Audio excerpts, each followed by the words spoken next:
Hello and welcome to another episode of Unique Professions. Today we are going to explore Feng Shui. Holds a very, very long tradition. It is Chinese. There is so much I would love to know about it. Today we have Michele Castle, who is a Feng Shui consultant. Michele, how are you? I'm fabulous, thank you. How are you? Yeah, very good. Good. Now Feng Shui, as I said, it's a Chinese tradition. Yes. How did you first get into it? Well, I actually started in Feng Shui how I think a lot of people start in Feng Shui, by having somebody come and do my home. Yep. So my marriage was struggling at the time, and a friend of mine had her house Feng Shuied. So I thought, I want what she's having, and called in the Feng Shui practitioner. She came in. She told me I couldn't have a red wall in my bedroom, and I needed to put salt behind the TV and a mirror above the toilet door. And she gave me this whole list of things that I could and couldn't do. And at the same time, I had a house that we were renovating. So I had that house actually feng shuied as well. So I fixed the one we were living in. I followed everything she told me for the one that we were moving into. Once we moved into it, I just noticed the huge shift in dynamics within the family. And I thought, wait a sec, I've had this feng shuied. Like, what have I done wrong? And that kind of piqued my interest. So I thought I need to study this and explore it further. So I actually got into feng shui to help my own life, my own home environment and my own children. And we are in Western Australia here. I would imagine that, for feng shui, it's taken a long time to kind of evolve as well, and maybe you're one of the pioneers. Well, possibly. I can't lay claim to being one of the West Australian pioneers, but I have been in the industry for a long time. So my story of when I started, that was probably about 22, 23 years ago. So I've definitely been in the Perth feng shui industry for over 20 years, yes. And when you studied, how did that evolve? How did the studies evolve? Well, I was really lucky when I studied. Juliana Abrahams had the Feng Shui Centre back then, and Joey Yap was actually based in Perth. So I was very lucky before he kind of became a dato and a master. In his early days, he was based in Perth. So I was able to actually study under him directly. And then I've also studied under Lillian Tu and Raymond Lowe as well. And basically everything else that I can read and get my hands on over the last 20 years. But very much Joey Yap. Yeah, and I read about feng shui. Of course, it's a Chinese tradition. There was a time in China that it was actually banned. It actually, I believe, is still banned. Feng Shui is not actually practiced in China, and particularly not via a practitioner as we would think in Western society. So in China, it's very much passed down between the generations, and it's extremely steeped in symbolisation as well. So it is actually illegal to be a feng shui practitioner last time I checked in China, but it's very, very hot and practiced all the way through Malaysia and Singapore through there. They really don't make a decision without feng shui. I think that was part of the communist regime over there as well. Yes. Yeah. Yes. Yeah. That's what I was led to believe. I was like, that kind of, Yeah, well, back in the centuries, it was very much about the environment, and it was through the dynasties that the emperors wanted to actually keep the information for themselves. So nearly all the traditional texts were actually buried in vaults. So this is why there's so many versions of feng shui, because there's a lot of symbolisation came out. That was what the common people were allowed, where royalty was kept with the vault, with the keys, I suppose, to all the secrets. And you said there's different versions of feng shui. Do we use a more westernised version? Well, I think there's only, regardless of what which master you study under, the traditions of feng shui all comes back to the same information. So I practice a lot more Western within this country, because basically you're wanting to get results in people's homes. So it kind of has to be tailored to a point to Western society, I suppose. But we don't really have the options within this country, particularly the way that real estate and property is these days. Back in the day, people would have time to actually call me and say, is feng shui good, before they put in an offer, where nobody really has that opportunity at the moment. But I do believe houses pick people. I think the energy within a home picks you, and then we use feng shui to actually tweak it to tap into the best that we can get out of our home and our environment. And when you enter a environment, I'm going to say a home, just for example, for the first time, what are your things that you are looking at? What kind of shifts are you looking at? Well, generally, I don't really do a forecast and give people information on a property prior to doing my homework. So usually before I step into any property, I've already looked at the environment, I've looked at the energy format, which is kind of like the flying stars. We have a level of feng shui called flying stars, and flying stars is like the blueprint of a home, the same as individually we have our astrology chart or our Chinese astrology chart taken from our date of birth. So every building has its own unique blueprint. And that actually tells you a lot about your home. But then you can also look from the environmental point, which goes back to, is your home above the road? Are you sitting on a cul-de-sac? Are you on a busy road? T-junctions? Do you see a mountain? Can you see water? Can you see the back door from the front door? So there's lots of things that I would tick off and notice on walking into a home, which will tell me straight away the way that the energy is going to conduct itself and move through it. Has your practice kind of evolved over time?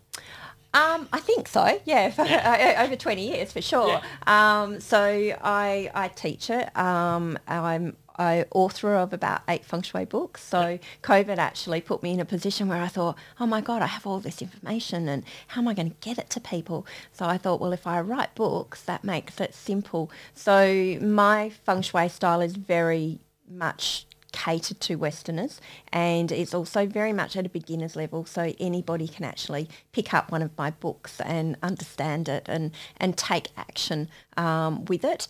I run retreats as well, and I also teach it. So and I think when I first started feng shui, I actually only did feng shui. So I didn't do Chinese astrology as well. And I had this situation where I was called in to do a couple's home, and they had 3 little children under the age of 5 at this point, and they'd had a huge change in circumstances. So the husband and wife had gone from being in a very affluent position to all of a sudden looking like they were living in a house that looked like it should be condemned, really. And this was very much in my early days of feng shui. So I said to the lady, look, let me come and feng shui it for you. I'll help you to hopefully to change your environment and change your luck around. So I went into the home and I gave her all the advice. I told her which way to place her furniture, which bedroom was the best room for her to sleep in, which direction their beds should be in, and also which colours to actually place in every room. So she put all of this into action, and she called me back about a month or 2 later and to review. Her husband had finished painting, and I went back and I reviewed the property. But I noticed that she hadn't actually paid attention to what I told her. So she had actually put their bed in a bedroom that I had suggested that they not put their bedroom in. She'd put her bed in the direction that I'd actually told her not to put her bed in. And she also painted the bedroom pink. And I'd actually said, do not put pink and green in this bedroom. It needed to be different colours. So she hadn't really followed any of my instructions. And not long after that, about 6 months after they moved in, and she did that. In fact, this lady actually suicided. She actually died within that room.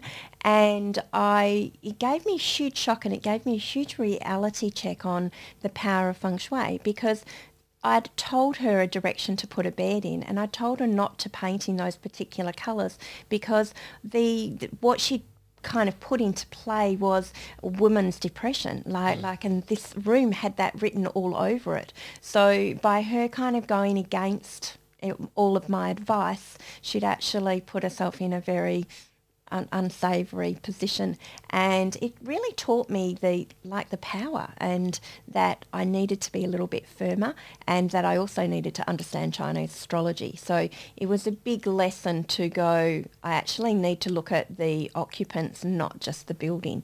You have to kind of marry the two together.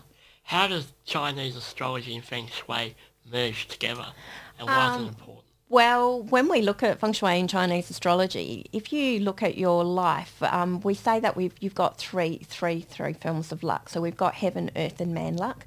So our heaven luck is actually your date of birth. So the first 33% of your luck comes from your date of birth.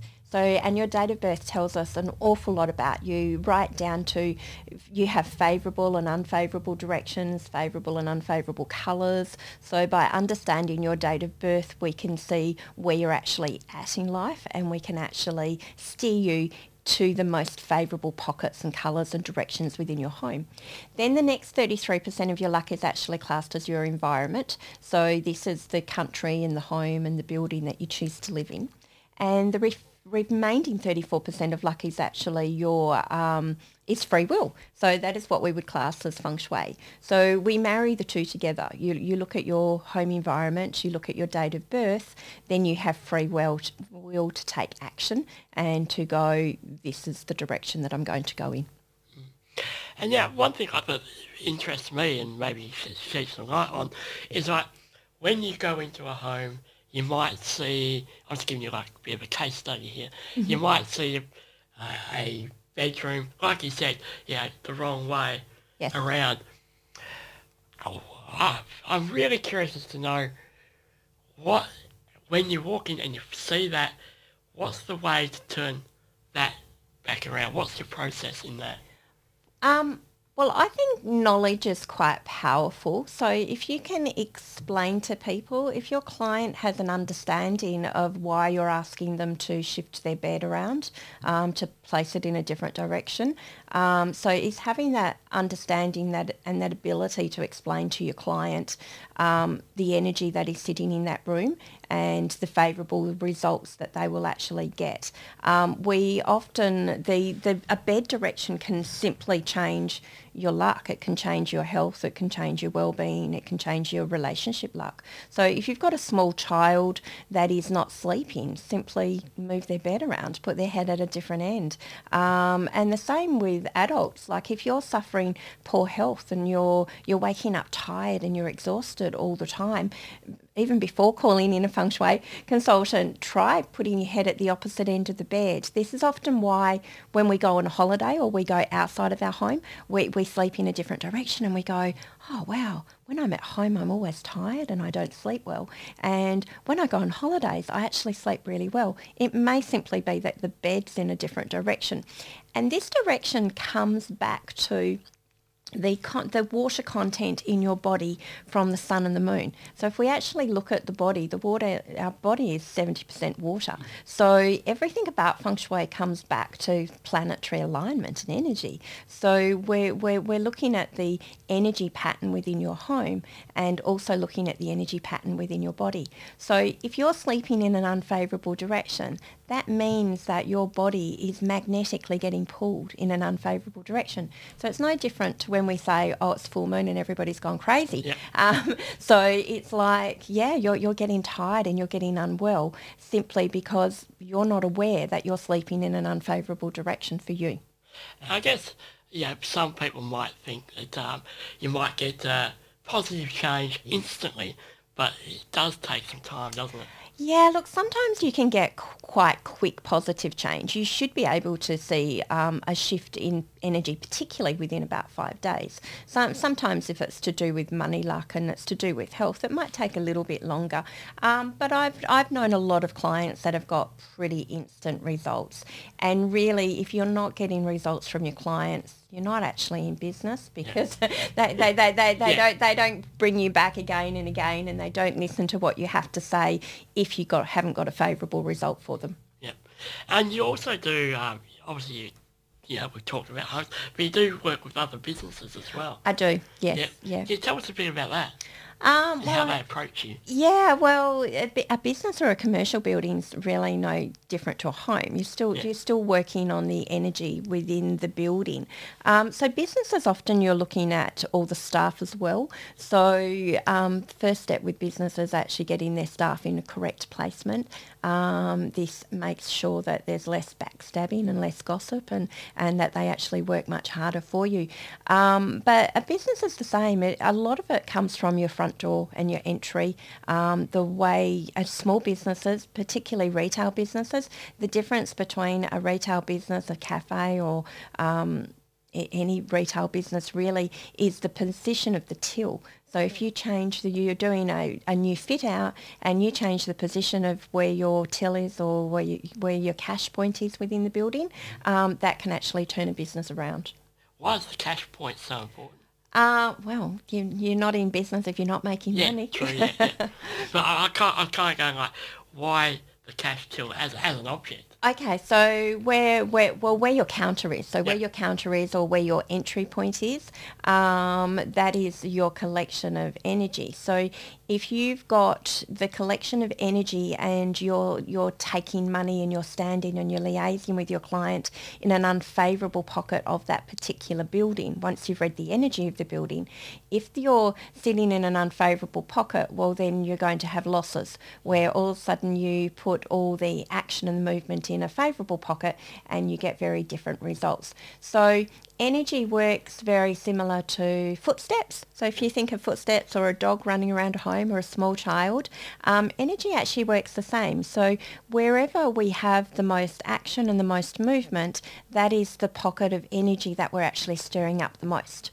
So every property, whether it's commercial, residential, has positive and negative pockets. So it's a little bit like a noughts and crosses grid. If you looked at your home as a noughts and crosses, you would say half of those pockets are really favourable and half of those pockets are not as favourable. They might be weaker within energy. So if you're spending all your time in a pocket that is quite weak within its energy, you can't actually tap into the best of that building. Where if you place your register, cash register or till or your action point in your money pocket of the building as such, all of a sudden you're going to make money, or you're going to have good health, or you're going to have good relationship luck. Can a person have bad feng shui? Because you were saying there about the relationships can change. Can an individual, you know? Yeah, well, you do because your life, everything about energy is not stagnant. Like you're like every day we're a day older, and we can't get back tomorrow, can we? So your life is a pattern and timing. So by looking at your Chinese astrology and having an understanding of yourself, you can actually also locate your time frame within your life. So everybody has particular time frames for good health or to have children as such, to find favourable love luck, and this is the difference even from relationship luck. Like we can actually pinpoint with Chinese astrology when you're destined to get married or when you're destined to have children, and sometimes if the spouse star as such isn't showing within a chart, I kind of have a term I go, well, it's a play or it's a stay. So if your relationship luck's not overly favourable and the timing's not right within your chart, you may just have a time period where you're having a lot of plays. You're having multiple, one relationship after another. You're not actually picking a favourable relationship that will stay. And then I can look at the chart and go, okay, well, as of the age of 27, all of a sudden your spouse star shows. So from 27 to 37, you're in a favourable time period for you to marry and to have children, as an example. Yeah. And with those, quite interesting there, with the relationship stars, how were they developed in the Feng Shui Chinese astrology process? Well, they are actually called stars. They are actually called ancillary stars.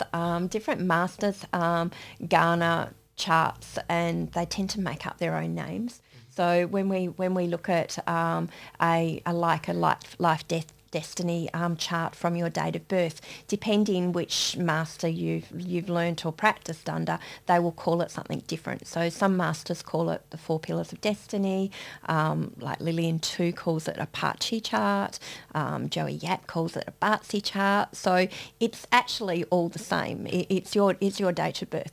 So the energy within your chart and the animals within your chart. So what a lot of people don't realise is we tend to think and know possibly the animal that we're born in. So you may be a dog or a horse or a dragon, like this year is Year of the Dragon, last year was Year of the Rabbit, but you actually have 4 animals within your chart. So you have an animal on your day, your month, your year and your hour.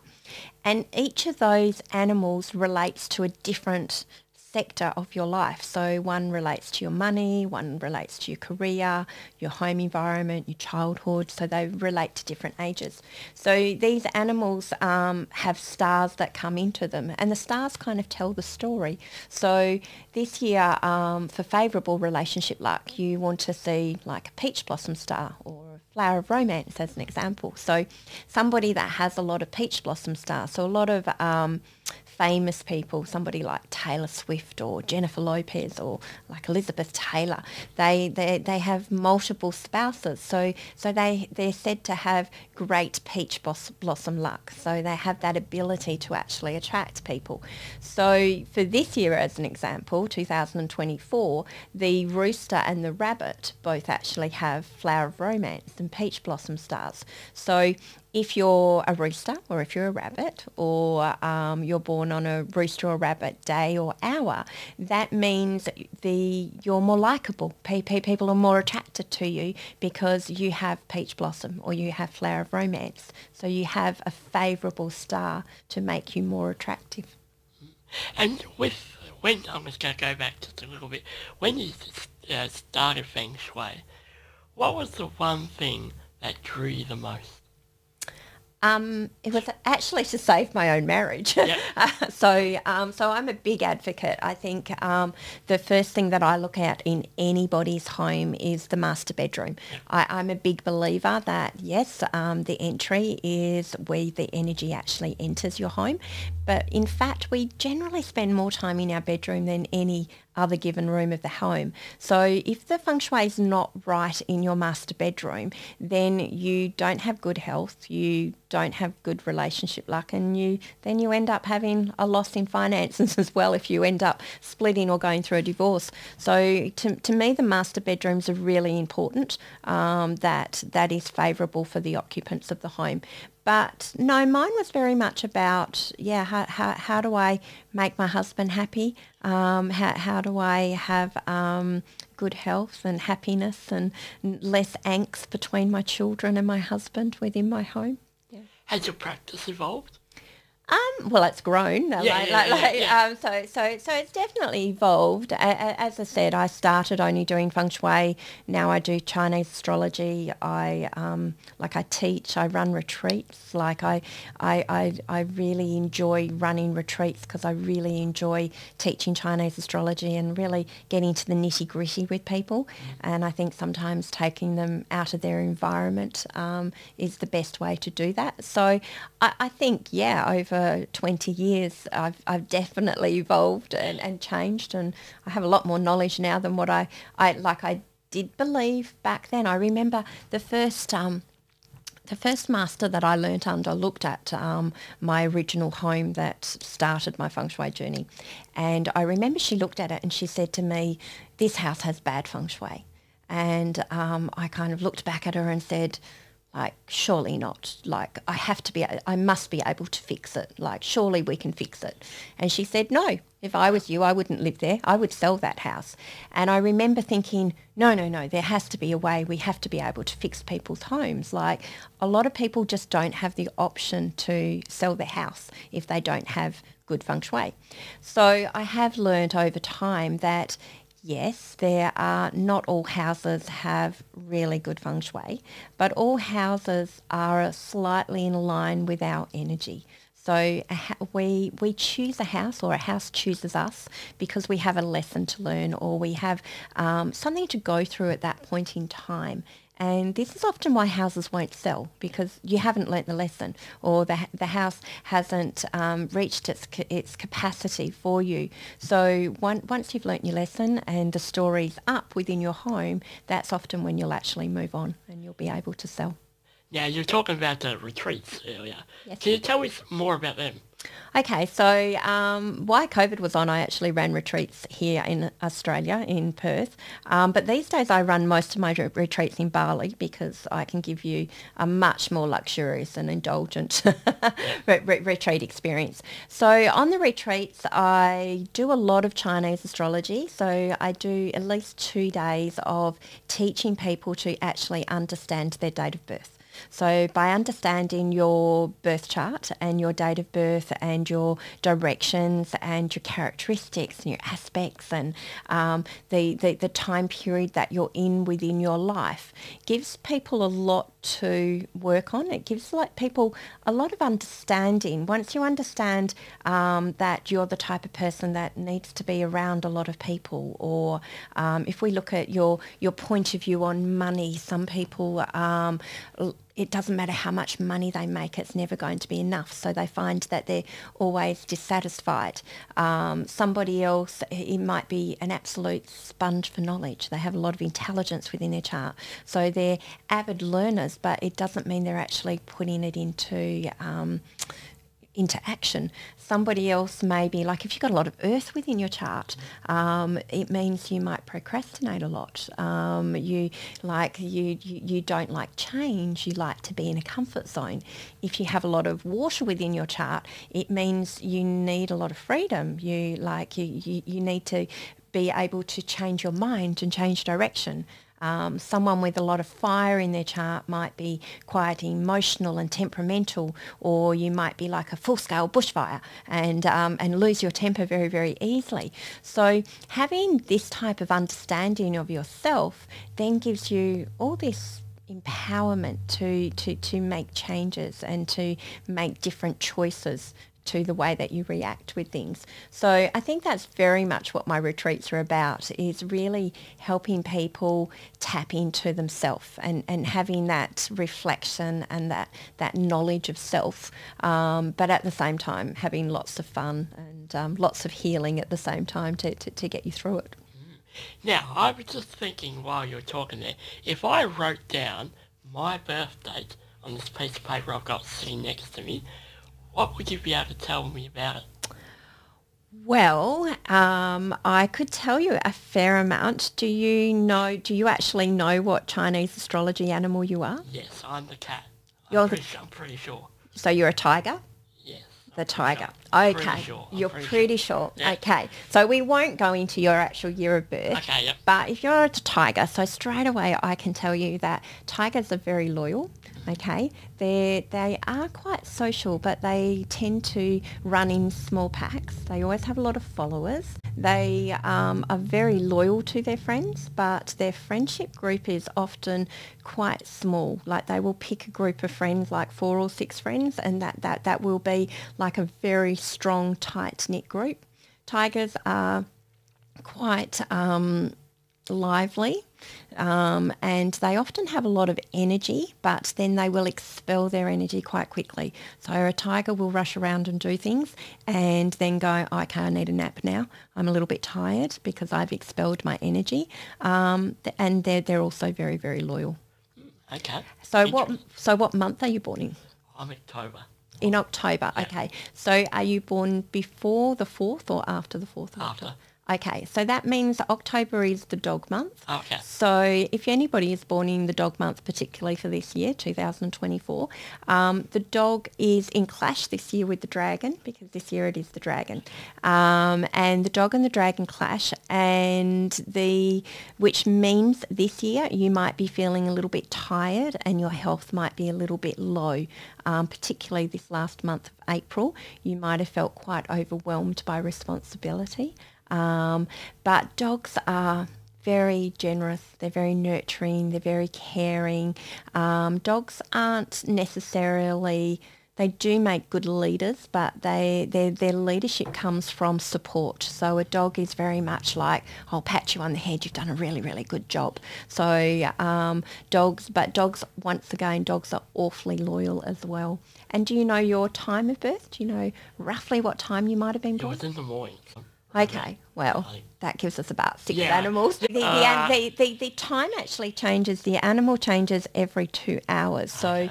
do you think it was I think it's about like 4 or 5 in the morning. 4 or something like 5 that. in the morning? Yeah. Okay. So Early riser. early riser. Okay. So if we go between the hours of 3 and 5 in the morning, so the rat hour is till 1 a.m. And then if you're born between 1 and 3, you would be born in the ox hour.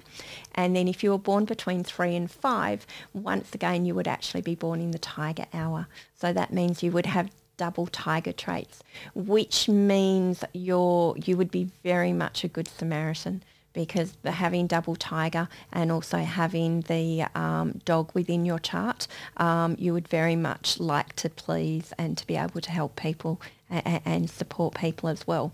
But if you were born instead, if you were born a little bit later, between maybe 5 and 7 in the morning, not quite so early, that would actually put you in the rabbit hour. So if you were in the rabbit hour, rabbits are very ingenious. They like putting things in boxes, so they're actually very organised, and they're also very creative. So the hour is all about your education, your children, and also your aspirations of where you're going and your schooling.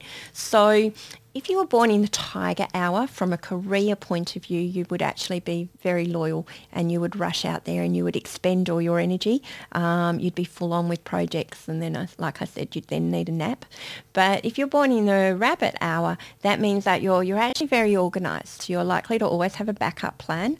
You like to grow things, so you continually grow. You like new projects. Rabbits also, they do come across very gentle and very calm until you put them in the corner, and then the claws will come out and they will actually fight. So if you've got the rabbit in your hour this year, that means you have the flower of romance, and you also have peach blossom luck. So from a career point of view, people will like you and they'll be willing to listen to what you have to say. Very interesting.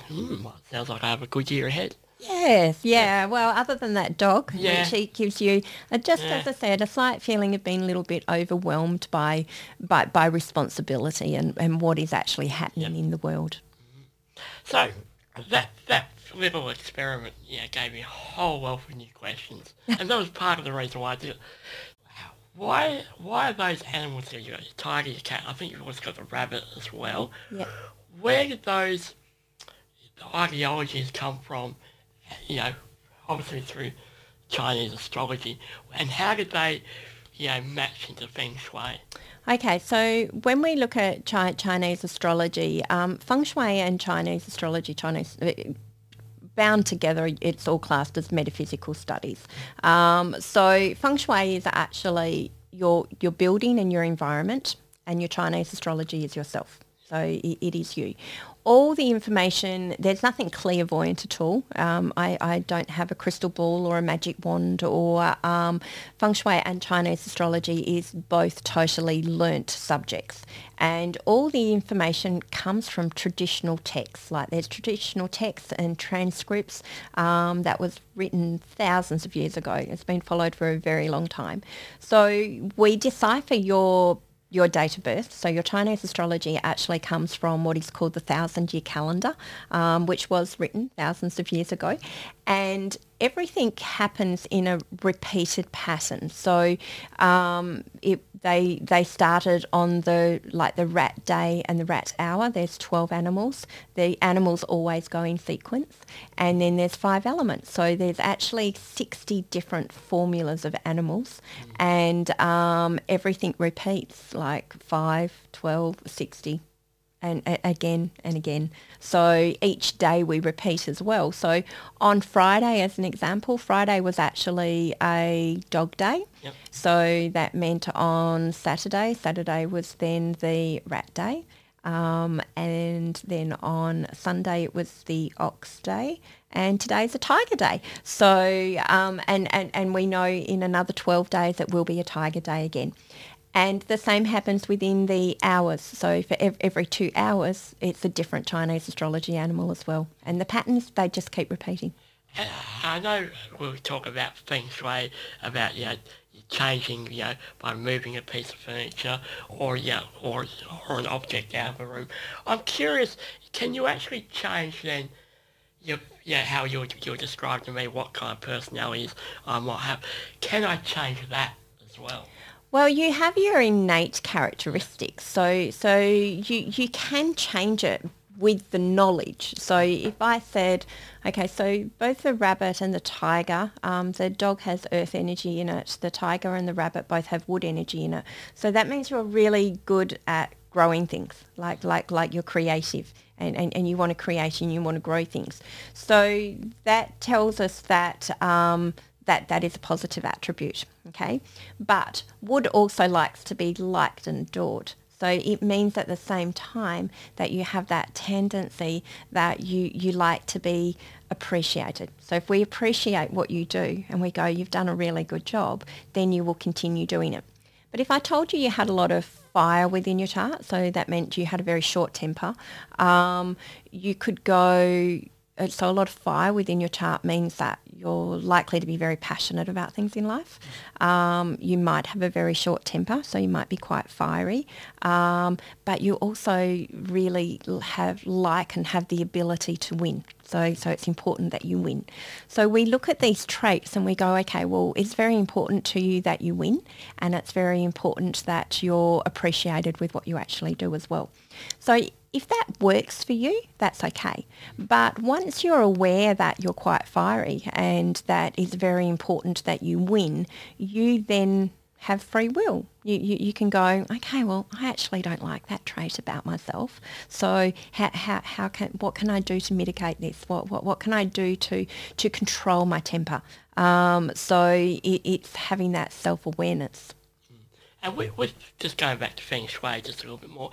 When you, as we've discussed, it's a long-held tradition in China.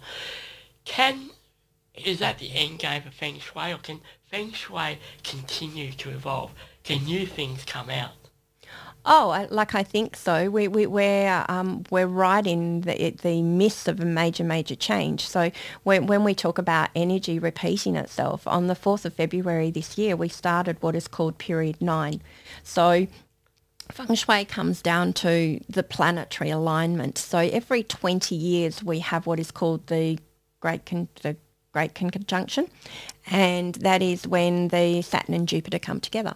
Now, when Saturn and Jupiter come together from an astrological point, we go, okay, we've gone from Aquarius into Taurus as an example, but from a Feng Shui point, where we go, well, we've actually changed time periods.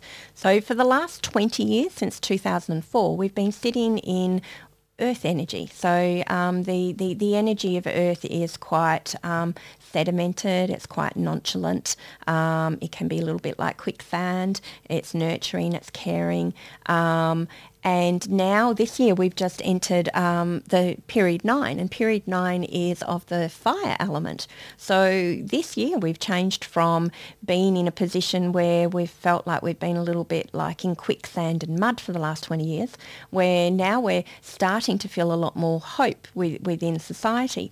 But fire relates to totally different energies to what earth relates to. So this actually changes our environment. It even changes our career choices of where we're going and what we're doing and where our strongest energy points are within a home.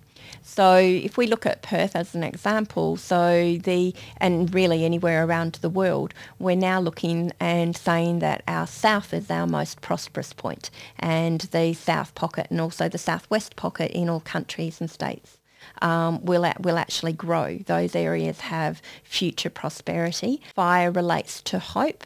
It's a little bit intangible, so we'll also see a huge rise again in spirituality and also religion. But it's also stirring up the stress level. So as we're seeing within society at the moment, we seem to have a lot more stress. We have a lot more emotion. and it will also relate to health issues as well. So the earth related to more stomach complaints and more earth-related disease like cancer, where fire relates to like the blood and the heart and the emotions. So all of a sudden we have a shift with medically with where our health issues are actually going to lay. And you said we're in number 9 at the moment. So we're in number 9. And we're in number 9 for the next 20 years. And if we actually look back, because we were in number 9 180 years ago. So because Feng Shui, the energy of Feng Shui continually repeats itself. So last time it was period 9 was from 1864 to 1884. So back in that time period, Queen Victoria pretty much ruled the world. She was a middle-aged woman, and she held the power. She was very strong in India and in Singapore. She'd taken over, and she was also heading towards America. Within that 20-year time period, we had civil war in Europe and also in America. We had this was at the peak of the Industrial Revolution. So the Industrial Revolution, it was the first time that there was medical reform for mental health. Prior to period 9, mental health wasn't actually acknowledged. So we had medical reform for mental health and also for sanitation. Hygiene and sanitation also hadn't been acknowledged. So last period 9 brought about the hygiene, sanitation, it brought about mental reform, and it brought about major industrial revolution. So if we look at that now, we go, okay, well, what is that going to bring about for the next 20 years? Like that gives us a little bit of a snapshot of what is to come. So I think our revolution now is more with our technology. So obviously it's going to be robotics and it's going to be AI, and that's going to bring in whole new industries and whole new career choices for people. And how many periods are there, and why the 20-year mark? So okay, so there's 9 periods. Okay, 9, there's 9 periods, and each period goes for 20 years. Yeah. And then it repeats every 180 years. Yeah, I'm just wondering, like, why 20 years? Why not 5, 10, 15? Yeah, well, when we look at your luck pillars from a Chinese astrology, your luck it sits in 10-year pillars. Okay, yeah. But from our flying stars fly for 20 years. And why is there that difference? Is there any reason?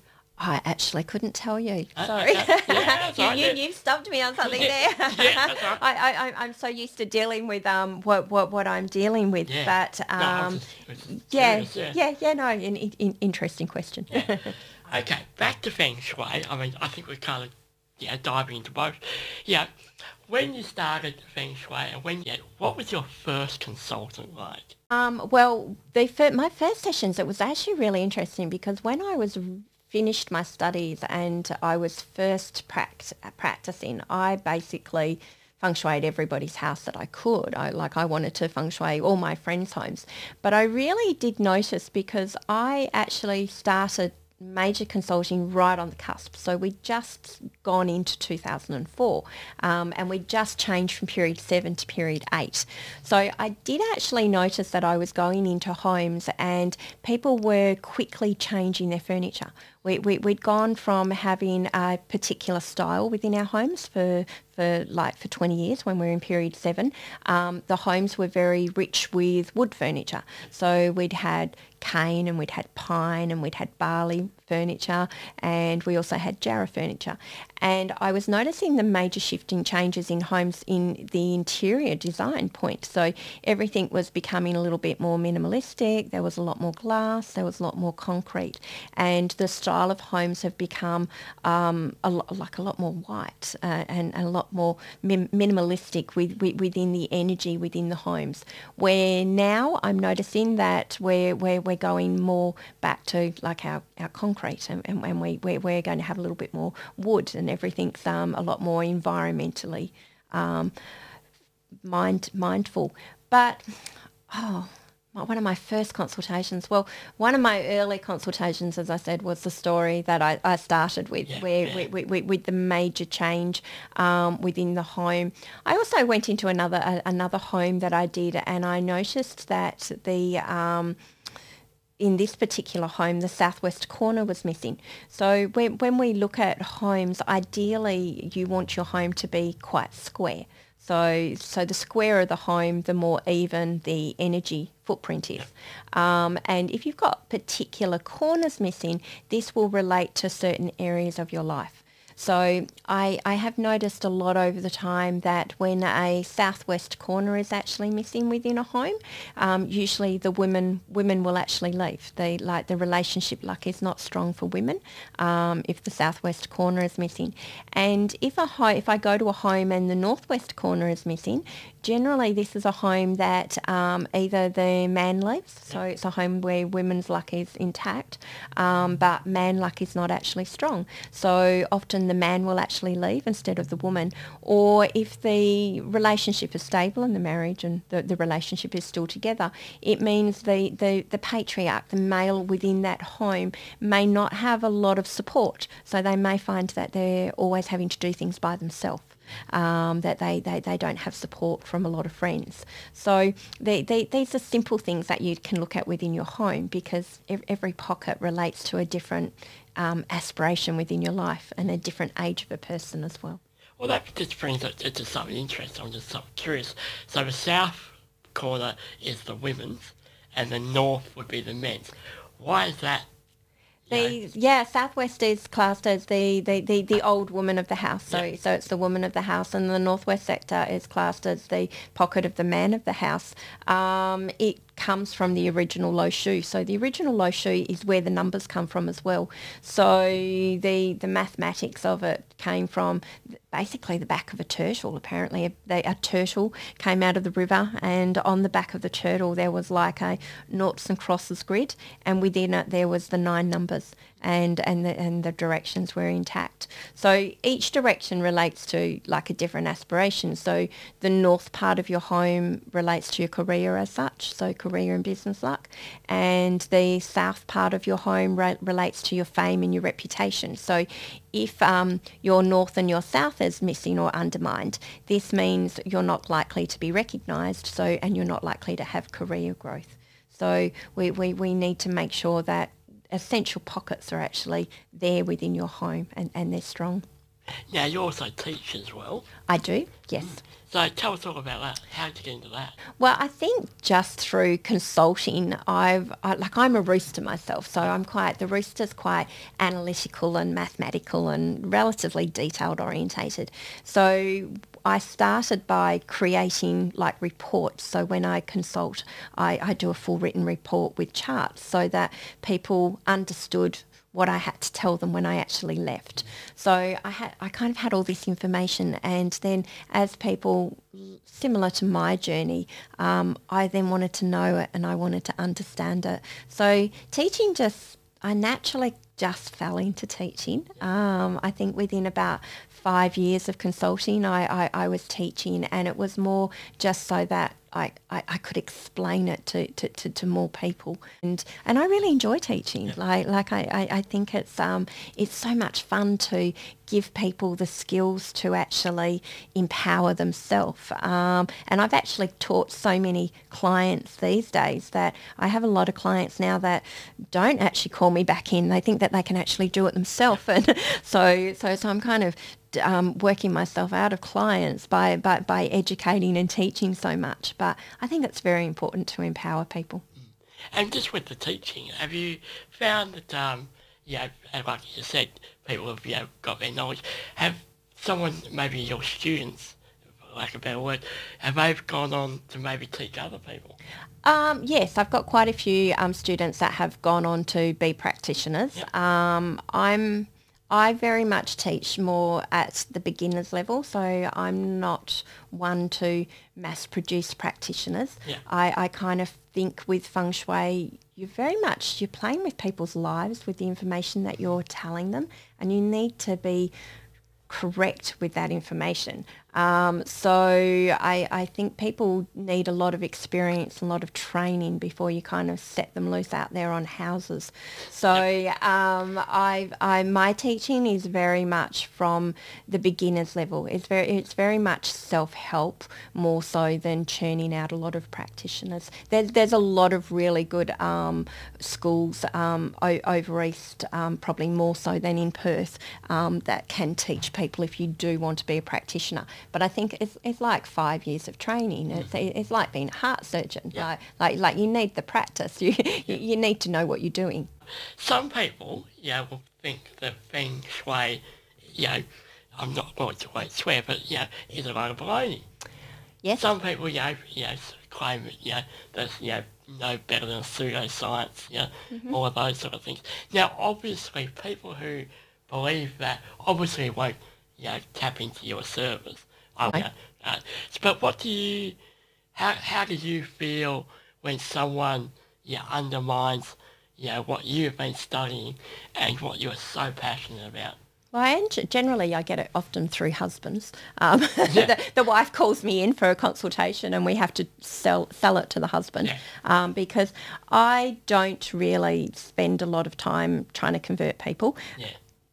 So I'm lucky there. Most people that come to me are already a believer. Yep. But I think the easiest way is if I go back to the story of a home, or I can pull out information from somebody's Chinese astrology from their date of birth. Yeah. I think that's the easiest way to kind of convert people, because you go, okay, well, this happened to you at this point in time, or this is the story that is playing out in your home at the moment.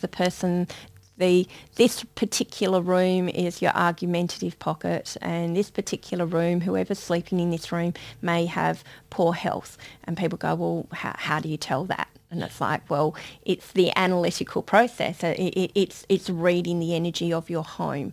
So I don't have to convert a lot of people these days, and it is much easier now than what it was 20 years ago. There's so much more knowledge out there.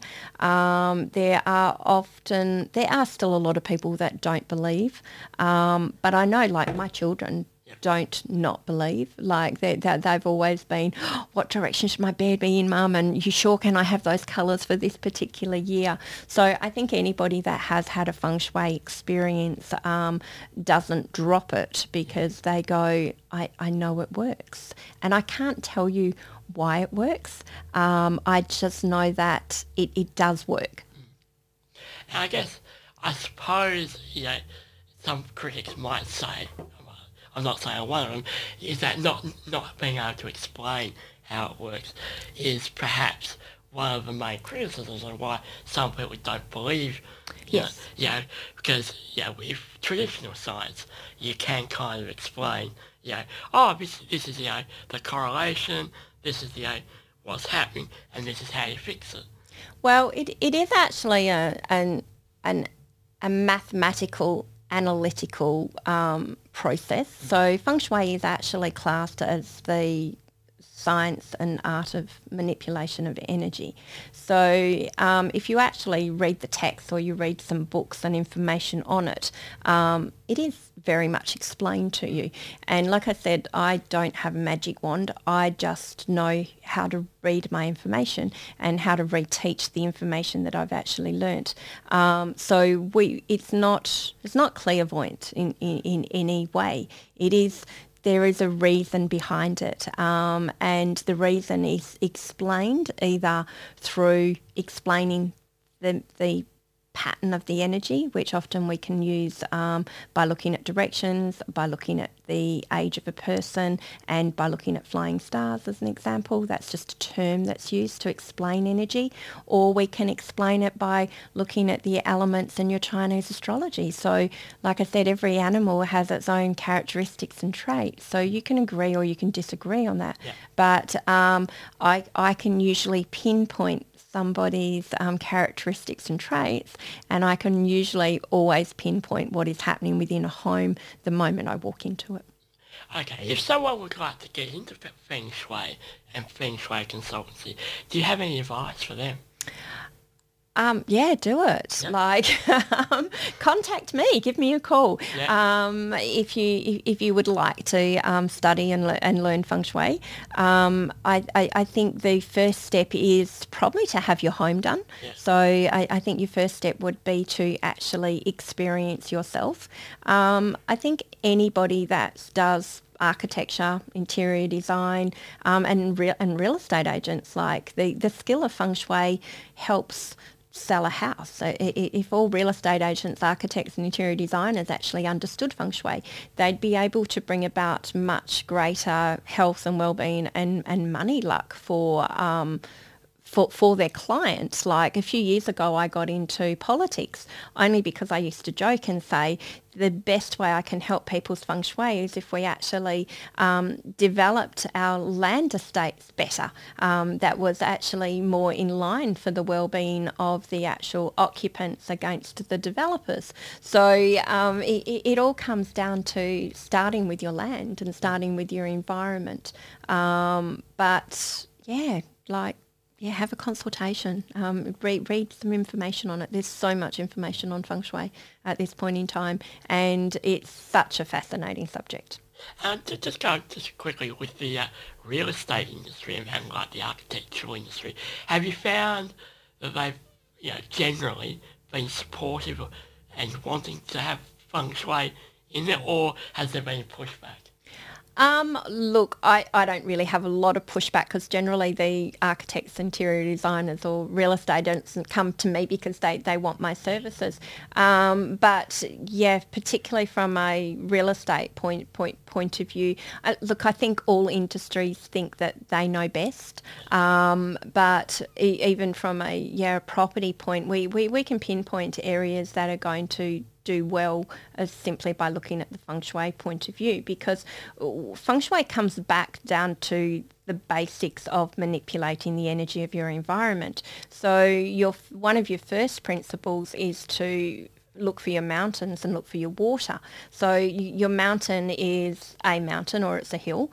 Or it's actually a higher building, like a Dubai, as an example, is man-made, mountains and water. Everything's actually man-made and created. So you're looking for like your mountain. If you can see a mountain or hill, that gives you favourable people luck and support. Where if you can see a view of water in the right pocket or direction, that actually gives you money luck. So, and career luck. So often our placement is what is in the environment, what can we see, and particularly in period 9. So for period 9, any property that has water to the north will actually do well financially. So we can see that with our suburbs, and any property that has a mountain and the hill to the south will actually have more favourable people luck.